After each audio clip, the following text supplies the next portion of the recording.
Alright, what's going on, New You crew?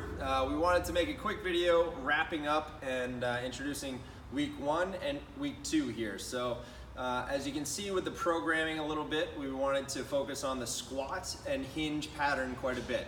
Couple of reasons why. The squat and hinge are the foundational movements for a lot of different other movements that we can advance to, and our legs, I know you're sore, but can take a little bit more of a beating than our upper body.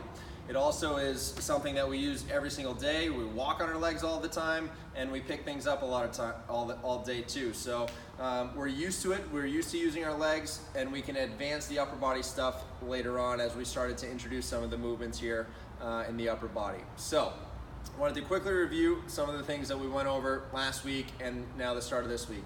The air squat, the good old air squat. So no one magical squat stance, but roughly shoulder width apart, toes slightly turned out.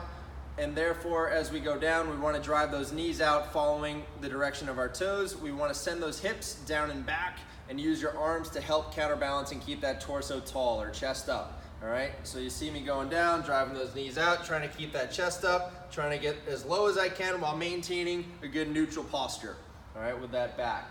So I'm sending my hips down and back at the same time and staying on my whole foot.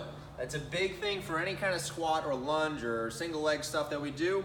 Keep the whole foot in contact with the ground. As long as your heel is in contact with the ground and you have a little pressure there, the entire leg musculature is engaged and keeping that knee in particular more stable and healthy in the long run. All right, so that's our general squat. Going down, trying to keep that chest up, squeezing your glutes on the way up. For some of you guys, we use the ball. All right, this is a little depth gauge for you. So if you're doing a squat, something like this and folding over, even though your back is neutral, we want to try to get depth and work on keeping your chest up. So we had you squat to a ball. Okay, same thing, using your arms to help counterbalance, try to tap the ball and stand up.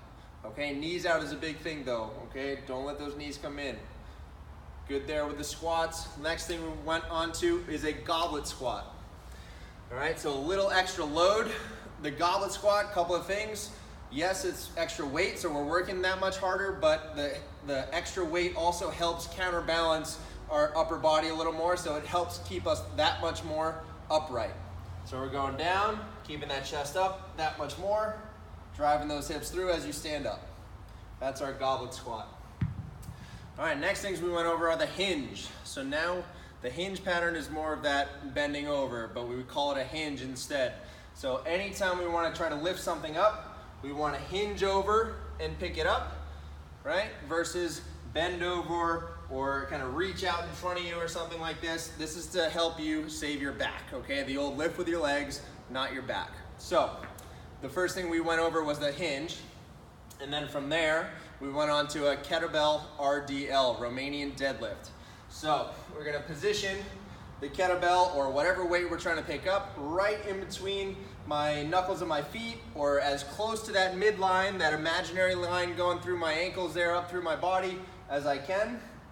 All right, and then I'm gonna do the old tipping bird here, okay? So we're pushing those hips back, keeping those shoulders pulled back and chest out, and leaving your hips high, okay? We're not squatting. Leave those hips high so you feel the stretch in the hamstrings, and my weight is back in the heels. You almost want to feel like you can wiggle those toes. So from here, just lower yourself a little extra to get the kettlebell, and then as I stand up, my weight is still in the heels, and I'm thinking about squeezing my butt and bringing my hips to the weight. All right, so again, shoulders back, soft knee bend, push and reach that tailbone back, keep the hips high. You're dropping the chest with whatever weight you're doing, and then just squeeze your butt to come up. All right, so a good hinge over, squeeze your butt. All right, that should be the little mantra there. Okay, the next things we did were a kettlebell swing. So same exact motion, RDL, all right, but now just a little more dynamic with the weight starting to move a little bit. And so the issues that we saw here a little were that people were using their arms a little too much, which radiates all the way down to your back. You have to do the motion with the legs. So it's the same exact motion as the RDL, okay, hips back, hips through. We initiate the movement with the arms, but from there, it should be all hips using the pendulum swing motion. So initiate with the arms, let it swing through, hips back, hips through. We don't care how high the kettlebell's coming at first. We just want to see you get in the motion of the kettlebell swing. Eventually, you put a little more power into it and it comes up to about shoulder height. But if your kettlebell swing looks like this, I'd much rather see this with long, loose noodle arms versus this guy, right? That's all arms, upper body, and back. Okay, so we want to work on that kettlebell swing, making sure we're locking out the body using those hips to drive the weight through.